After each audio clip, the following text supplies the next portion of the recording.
Hello, everybody. Welcome to today's live stream. So today, like everybody's been talking about, is Solana was down and now it is back up. And we're going to take a look at exactly what happened, what potentially the problems were, and of course, the price action that followed. So if you haven't heard so far, Solana has taken quite the tumble. And it was a reason was because it actually shut down. And we've been doing pretty good, quite honestly. We've been doing great. We had almost a full year of no shutdowns. There were some slowdowns here and there, and some different things that happened in the background. But in all honesty, it was doing pretty good. Except for this morning when I woke up and I got bombarded with messages that, hey, Solana's down, Solana's down, Solana's down. What do you think about that? And I think, well, it's par for the course. Every time we think we know where the market's going and the next big thing and the next ETH killer, we get slapped back to reality. And here it is. Now, does that mean that the price action was awful? No. And we'll take a look.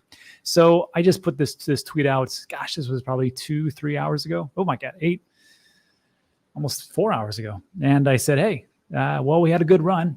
Looks like Solana's down, folks. Let's hear comments from the non-Solana chains. And let me tell you, when other chains go down, there is no shortage of people who have invested in other chains to talk about how trashy the original chain actually is. Steven just said it's brutal. That's fine. I'm going to skip that one. And some are reasonable responses, like Elevator says, hey, the car goes 400,000 miles an hour, but there's a catch. Gringo Hodl says it's probably not wise to base the future financial system on a network that can just randomly shut down, even though the projects are worth billions of dollars and more centralized than other big chains. Someone else also said that, hey, TradFi is not going to take this if a certain chain just goes down, at a moment's notice. And I said, well, in all honesty, I mean, isn't that what the stock market does every so often? If there's too much price action going a certain way, it just shuts down and no one can trade. I think they're used to it. So they're actually in good company. But it doesn't excuse the fact that Solana did shut down today for almost 6 hours. Avi says it right. He goes, I don't like being a hater, but any other chain with that many outages would have become a laughing stock in the crypto community. But somehow Solana is being excused and forgiven over and over again by the dip. Chad says, imagine that Ledger went down. Nebly says, hey, Hex has been up 100% all the time, fully decentralized. And then Marco says it quite wisely. He says, the real question when it comes down to is this: where are you in blockchain? I came here for a replacement for the financial system. Do you care if it's fast and an unreliable system or some slower and more reliable system? I care, and therefore I choose Cardano over Solana. So before we get all twisted into the comments, that's fine. People have their opinions, and that's what makes the world go round. I will just say that the reason why we're highlighting this specific issue, first of all, I own Solana. I own Cardano, I own Near, I own Bitcoin, I own Ethereum, is because for quite some time we have been lauding and applauding the greatness that is Solana, right? And all the different meme coins that are out there. Now, some people were pretty staunch that I hate this chain, and they made no bones about it. But we had highlighted just how good it was doing. So when it goes down for 6 hours, you better believe I'm going to talk about it, because that's called balance.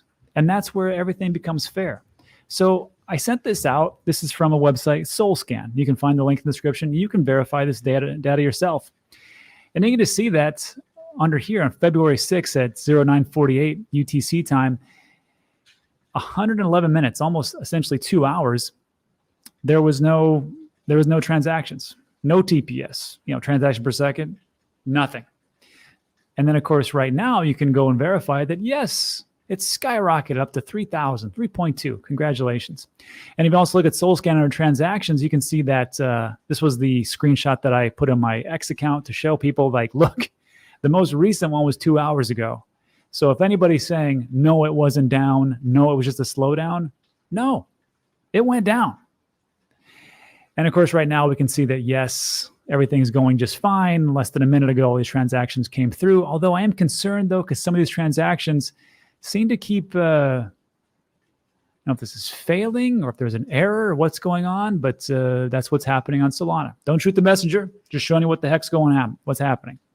And then lastly, you take a look at status.solana.com.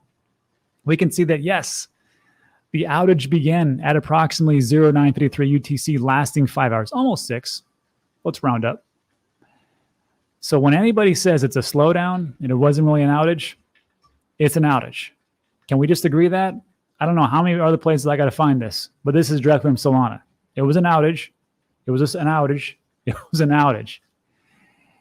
However, from Solana status, it says block production on Solana mainnet resumed at 1457 following a successful upgrade to V1.17.20 and a restart of the cluster by the validator operators. And don't let anybody say, oh, it just went down because they were upgrading. That wasn't what it was.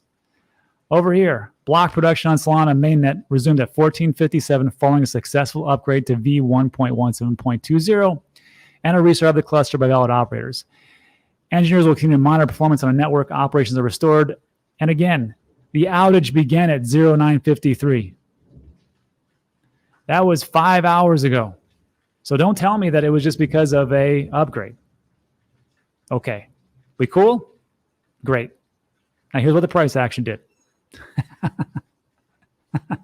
Absolutely nothing, quite honestly. So we can see that it's a weird thing, and I find this quite bullish between us, is that, you know, if let's just say it. Let's just call it. If Bitcoin went down for 6 hours, what do you think would have happened to the price? And you think the price would have rebounded? No, I think we're all we're not under the disillusion that there is a piece of centralization a little bit in Solana. And of course, everybody will say, well, the Nakamoto coefficient and taking a look at it. But if you take a look at the validators and see how they're clustered together and who actually owns and operates those things, look, I'm not here to disprove of what you want to invest in. I invest into it. But I'm saying there is something to be said for when people talk about the different problems that it has. Solana does have problems. Bitcoin has problems. Ethereum has problems. Cardano's got problems. Everything's got problems. If there was a perfect chain, everybody would be using it and we wouldn't be doing all this maxi stuff. So that's just how it is. And to prove my point, to move along, is this. It doesn't matter sometimes how great a chain is and how good it is and how decentralized it is and how fast it is and everything else. Sometimes you just get screwed. Binance just delisted Monero today.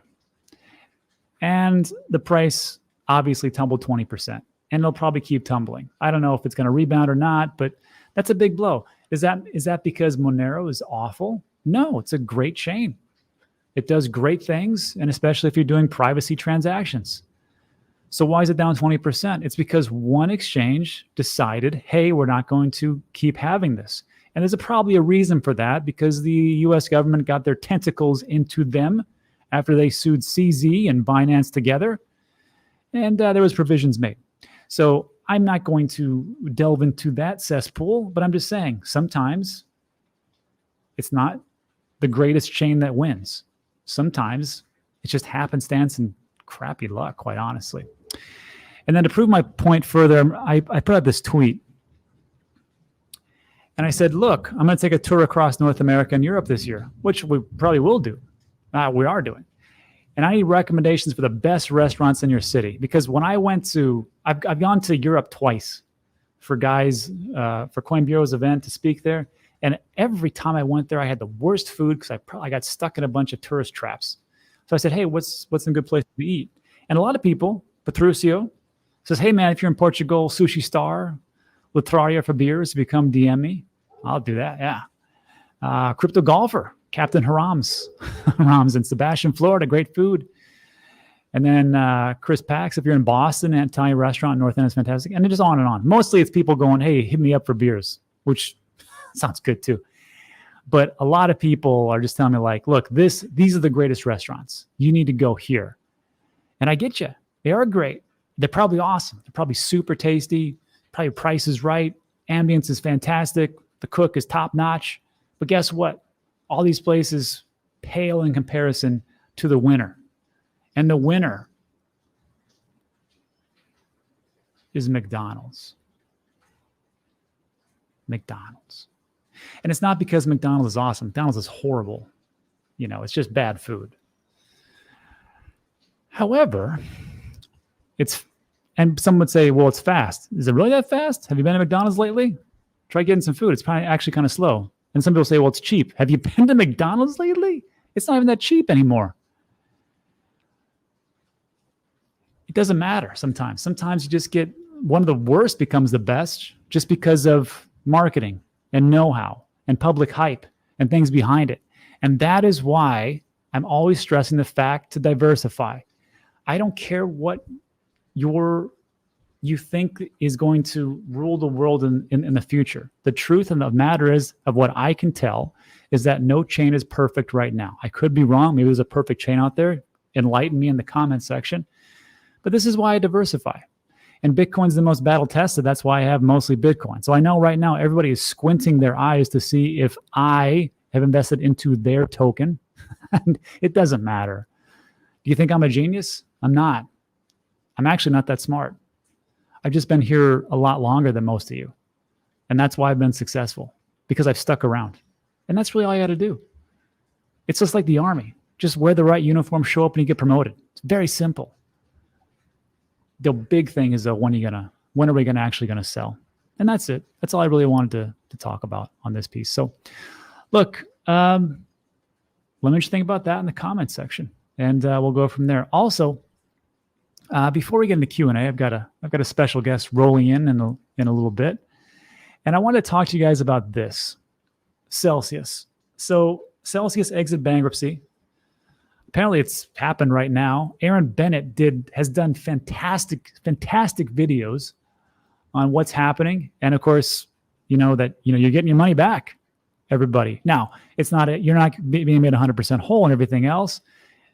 There's a new one he just put out less than 24 hours ago, where they just found another 1.2 billion, and you're getting more money back. Hey, that's fantastic, right? So these are good news. However, once this happens and things get out of bankruptcy, there are some other things we need to think about. Tax implications. And that's why I brought my buddy on, David from Coin Ledger, who stuck around for me rambling on for 15 minutes about something you didn't have to listen to talk about tax implications. David, thanks for stopping by, man. Yeah, it was good hearing about McDonald's from you. Hey, man. I mean, everybody says like McDonald's. Honestly, it's not that bad. Just you can't eat it every day. It's just awful. I would agree with that. So here's the thing. Let's go over this. So now we know that Celsius is out of bankruptcy, right? So how does that with FTX? And we talked about this last time you were on there, but FTX and Voyager and BlockFi and all those stuff. I don't know the implications, but how does that work for taxes? Because are we like less than 70 days away from everybody having to file? Yeah, now what is it? It's like February 6th today. And so here in the US, April 15th, we got like a little over 2 months, about 70 days. But what does it mean? It's going to be similar to what we talked about with Voyager, similar things going on from like a bankruptcy perspective. And so for the users who have lost money and lost digital assets, it's important to, one, have records, because you need to know what your cost basis was in the assets you had held up on Celsius, right? So if I had $20,000 worth of Bitcoin, let's say that was 0.8 Bitcoin, whatever it is, right? And I get back, let's say 0.4 Bitcoin from Celsius.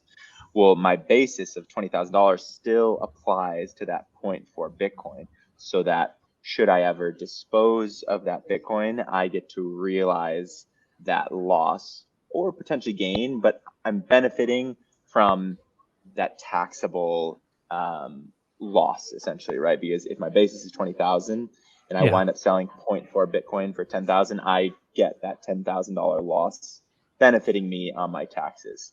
And so at a high level, that's how it works. There is nuance, of course, in how they actually go about distributing the funds back to folks. Is it paid out in fiat? Is it paid out in crypto? And I actually don't know. Have you heard how they're going to do it? So I believe it's for the international customers, they're going to go through PayPal. And then for the US customers, it's a little bit different. I think you're going through Coinbase. Correct me in the comment section, everybody. So PayPal on one, Coinbase on the other. Interesting. On the PayPal side, are they paying out people in fiat currencies? Or I would imagine so, because PayPal doesn't have a ton of crypto support. Fiat.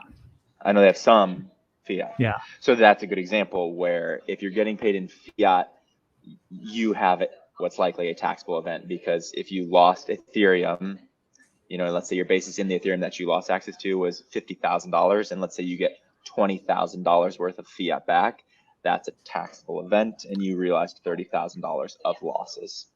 Oh, so someone correct me. Coinbase International and US PayPal. That's weird. Okay. All right. Well, whichever way it is. So whenever it happens, I'm happy to come on and break down how it's going to work. I don't have the exact details, right, like I do for the Voyager process, but I'm happy to walk people through. If they have any questions, feel free to hit up our team at CoinLedger. We're happy to answer your questions completely for free too. Yeah, but I mean, the same theory is the same. If they have to sell your crypto, and let's say that let's just say for argument's sake that for PayPal they're just going to give you back fiat, right? So if they have to sell your Bitcoin and they give it to you in fiat or even into a stable coin, because I believe PayPal has a stable coin now, that's still a taxable event, because you're taking it from one crypto into another crypto, and that is you're essentially selling it for some type of value in another form. So it'd be that way. And then Coinbase would be the same thing. So gotcha. Exactly. And so people are going to get losses that they can write off on their taxes, which will reduce their taxable income, which is good. Obviously, the whole situation is bad, but you can take advantage of the tax savings. Gotcha. So let's talk real quick about what you guys got going on over CoinLedger. So last time you were on here, I got a lot of people asking me about this, the portfolio tracker, because they want to be a part of that. How, again, can they be a part of the portfolio tracking? Now, if no one knows it, it's very simple. You plug in your wallets. It's a read-only type of thing. I've already done this myself. I've already gone through the process. It's not like they're going to be able to steal all your crypto. Let's hope not. Just kidding. So with that, it'll show you okay, you're up here, you're down here. If you sell at this point, this could be not only a taxable event, but a short-term or long-term cap gains type situation. And then it'll kind of break down what your P&L is, your profit and loss. So what else? First of all, two things. What else is going on behind the scenes with the portfolio tracker, and how do they sign up for that besides the wait list? Yes.